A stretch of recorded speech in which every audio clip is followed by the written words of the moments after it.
Usai saling gempur dalam beberapa hari, Presiden Amerika Serikat Donald Trump mengatakan telah membatalkan serangan yang direncanakan terhadap Iran. Ia mengeklaim pembicaraan dengan Teheran hampir menghasilkan kesepakatan. Pengumuman ini menandai perubahan dramatis selang beberapa jam setelah Trump memperingatkan akan menghantam Iran dengan sangat keras. Presiden Amerika Serikat tersebut juga sebelumnya mengancam akan menargetkan Pulau Kurd dan fasilitas minyak lainnya. Berikut rangkuman perang hari ke-105 antara Iran dengan Amerika Serikat dan Israel. Melansir Al Jazeera, Trump dilaporkan membatalkan serangan yang direncanakan ke Iran beberapa jam usai memperingatkan Teheran akan dihantam sangat keras. Ia juga mengancam serangan terhadap Pulau Kurd dan fasilitas minyak lainnya. Dalam unggahan di Truth Social, Trump mengatakan pembicaraan damai telah ditingkatkan ke tingkat kepemimpinan tertinggi Iran dan poin-poin akhir dari kesepakatan telah disetujui semua pihak yang terlibat, termasuk Amerika Serikat dan beberapa sekutu regional.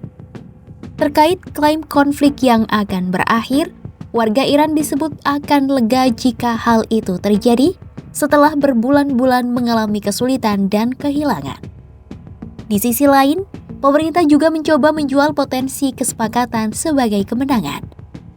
Pemerintah mengatakan penderitaan itu sepadan sebab Iran bisa keluar dari perang dalam kondisi yang jauh lebih kuat dengan kemungkinan sanksi dicabut dan aset dicairkan.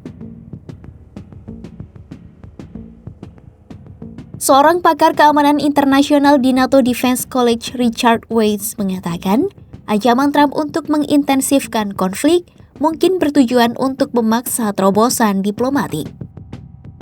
Strategi itu disebutnya untuk mengancam akan meningkatkan eskalasi konflik guna memaksa diakhirinya konflik.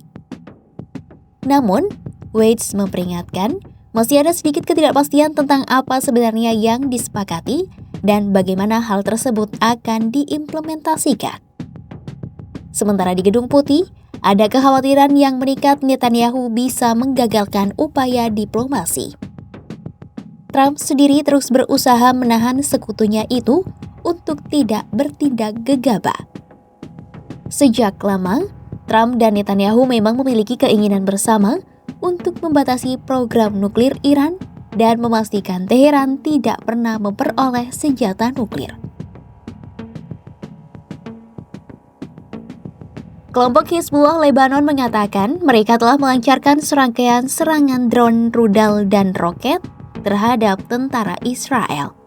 Selain itu, kendaraan lapis baja dan posisi militer di seluruh Lebanon Selatan dan lembah Bekaa juga menjadi sasaran serangan yang dilancarkan Rabu 10 Juni 2026 hingga Kamis 11 Juni 2026. Hizbullah menyebut pasukannya berulang kali menyerang konsentrasi pasukan di dekat Tair Harfa serta menyerang pasukan Israel di Nakoura, Al-Qouza, Rasfa, Kantara, Zautar al-Sarqiyah, dan Zohmor al-Shakif. Sementara, militer Israel mengatakan telah menyerang 310 situs Hizbullah di Lebanon Selatan dan sekitar 80 pasukan telah dilenyapkan dalam seminggu terakhir. Masih belum jelas apakah Lebanon termasuk kesepakatan potensial antara Amerika Serikat dan Iran. Namun, Teheran berulang kali menegaskan front Lebanon dan Iran tidak bisa dipisahkan. Pemerintah Lebanon justru bersikeras mereka bukan bagian dari negosiasi Amerika Serikat-Iran. Menurut Presiden Joseph Aoun, Iran tidak berbicara atas nama Lebanon dan hal itu merupakan dari perjuangan untuk kedaulatan. Presiden juga telah berbicara dengan para komandan militer Lebanon sebab tanggal 22 Juni akan ada diskusi politik dan keamanan dengan Israel di Washington.